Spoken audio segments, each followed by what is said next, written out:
2FM, we're live at Electric Picnic. That was brilliant. Richard Hawley live in the Electric Arena. I'm now very nicely joined by Dave and Paul from Bellx1. Welcome. Thank you very much. And how have things been going for you? I know you were just saying that you haven't really been gigging for a while, but you've been busy in the studio. The new album came out last month, or well, it's only not that long ago now. Yeah. And it's the live album, field recordings. So how did it all sort of come about?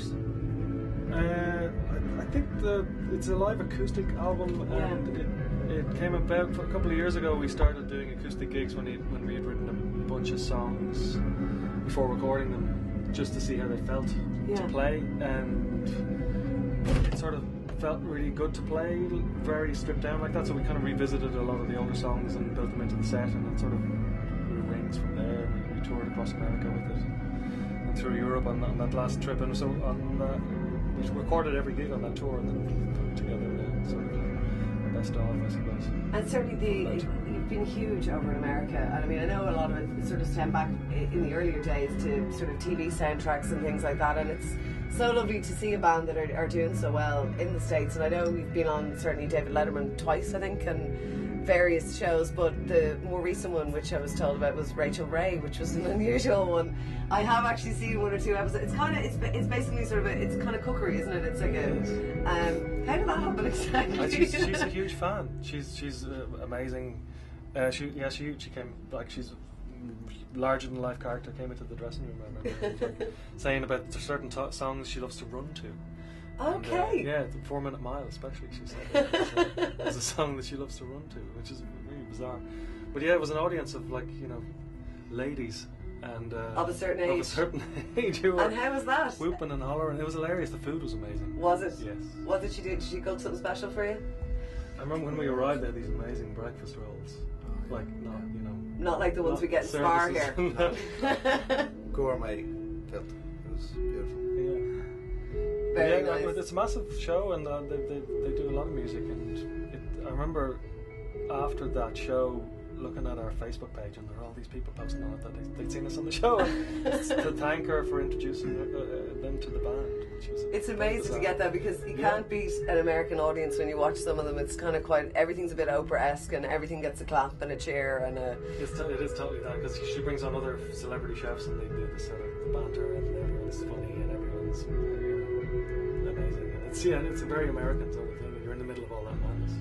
Yeah, and I know as well as that, apart from obviously Bellx1, I know you're working on a solo project, which you have been for a while now, with female singers. And when can we sort of expect to maybe get the full final? Yeah, next year. I'm hoping to finish it by the end of the year. I'm just hoping to get a few more yeses from everybody. So is there a couple of people, I won't ask you for names, is there a couple of people who just haven't come back yet, or they're needing a bit of persuasion? I threw the net pretty wide, and asked people like Emmylou Harris, who was very, very sweet and very diplomatic in her no. But, oh really? No. Well, I just love duets. I have always, and the simplicity of male and female voices, and obviously Emmylou is a tower. Yeah. In that sort of world, and so I've been working, chipping away on those. And who have you got so far? Can you tell us anything? A few. I've recorded with Mrs. Brown. Martha Wainwright and Jonas Policewoman. Brilliant. Lisa Hannigan and Kathy Davey and Gemma Hayes. Excellent. I've actually got a tip for you, I think, if you need to persuade them. A talent that I discovered that you have one evening. It's nothing. I can see your face. No, it's good. You make a mean burger on a barbecue. Okay. Yes, you did. There we go. Yes. So I'm thinking maybe possibly something along those lines. I think they could be persuaded. Like man cooks meat on fire. So you were kind of in charge of the barbecue that night. I remember. I took over. Everyone, people were saying, "Where's Paul gone?" And it's like, he's outside with about 30 burgers, and there's about 10 of us here. It's like, will you have another one? Another one? Anyway, so it might work for you. So, I mean, what's next for you? You got a big North American tour coming up as well, don't you? And I know you're doing New York and various places as well. Yeah. Well, where are we? At the end of this month, isn't it? Yes. Kick off. We fly into New York, pick up our gear, and then Philly's the first one I leave on the 26th, 25th. And we're over there for a month. Yeah. We're hitting a few new places as well. And are you playing with anybody else over there? Duke Special is great. coming with us. Fantastic. So the boys on tour. Yeah, exactly. Lovely. It's gonna be great. are we clear to say that a little birdie gave me a whisper that there might be something planned for home? Yeah. Is that's what we're getting in Ireland? Yeah, we're still working on dates, but there'll be a full Irish tour in November. Excellent. So more details possibly On Monday. Monday. Yeah. Lovely.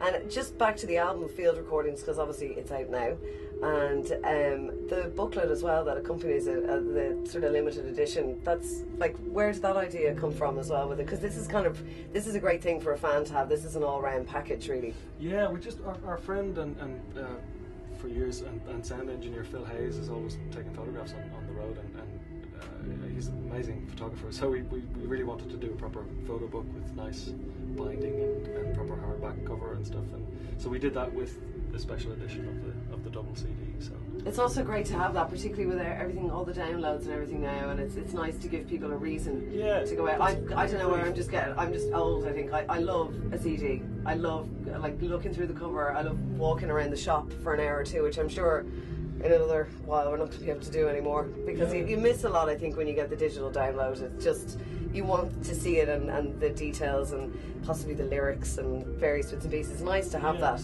We've been it's been a real feature of that record, is how much people really appreciate when you do something special with packaging. Yeah. And then with vinyl as well, we found that people really treasure certain people invest a lot more in having a physical product. And even with the Tour de Flock album, the live one that you did, I remember it had the blue kind of, I don't know what material you call it, but it always just felt nice to hold it even. Yeah, well, with that again, it was something we wanted to do with Flock. The album was to actually do it in Flock wallpaper, so that's what we did with the live album. Very clever. It was with Flock wallpaper.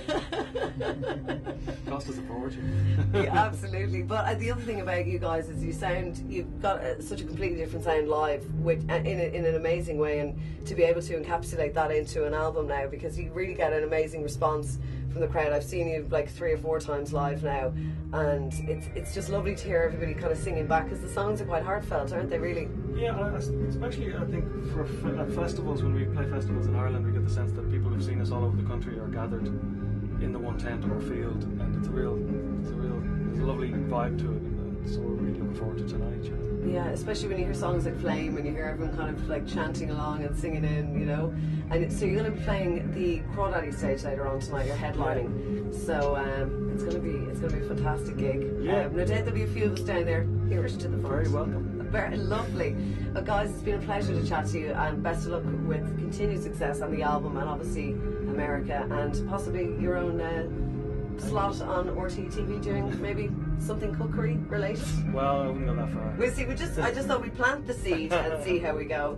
Guys, it's been brilliant, so thank you very much. Thanks, do stay with us on 2FM. We have full coverage for you. Later on tonight, we're going to have, I've been reliably informed, we're going to have an hour at least of The Cure. They're going to be playing for 3 hours, which is quite a mammoth set, and we're also going to have an hour of Orbital for you later on tonight. So do stay with us. So we got more live music for you on the way just after 8 o'clock.